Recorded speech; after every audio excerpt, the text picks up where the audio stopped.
Isinama namin si Romeo Cadiz sa isang ospital dito sa Santa Rosa, Laguna para masuri muli ang kalagayan niya ngayon.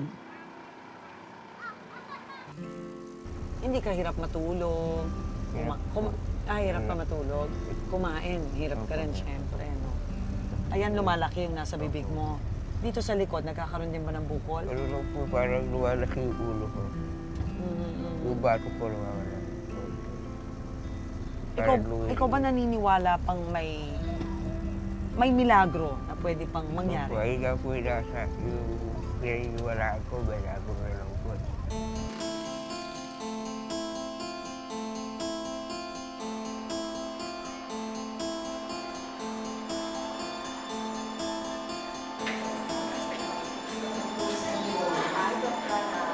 Alright, si Doc Galang ang kukonsultahin natin.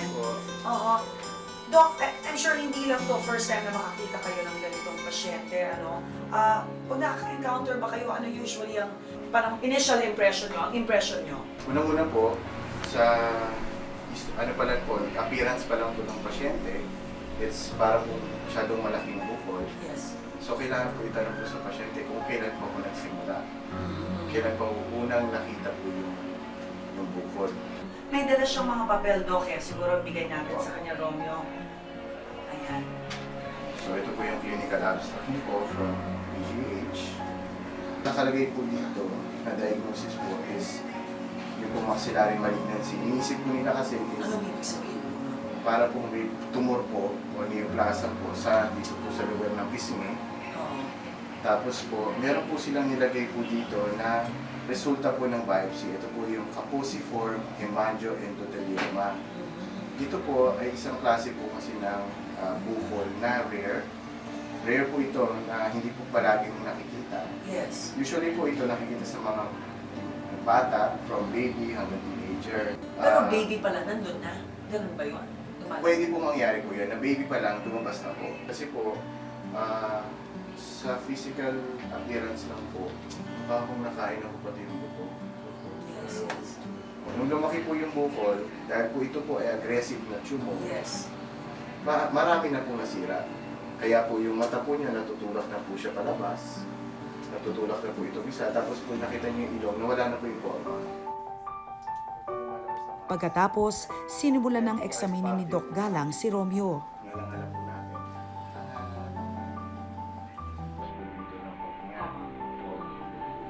Meron po kasi discharge.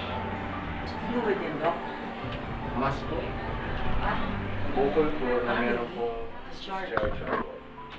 Tapos wala Yun, na, Doc, di na siya nakakahinga dyan. hindi na po. Ano na po tawid na po siya sa kabila. So butas na po ito. Pupunta na po siya. Sabi ko kasi nila dito nagsimula. Oo. Tapos kumalat po siya from here po. Tumawid po siya. Papunta po doon. Tapos po, mukha po may extend po sa likod ng mata. Yes. Tapos po, bumaba po siya hanggang ito po yung side view. Yan po lumalabas na mask. Right. Yan po ay parte po ng nalangalak po natin. Ang mga bukol na ganyan, natatanggal ba? Depende po. Depende. Depende po sa laki at depende po kung ano pa po yung nakakabitan nilang part ng katawan na pwede po masira. Kasi po, i-weigh po natin.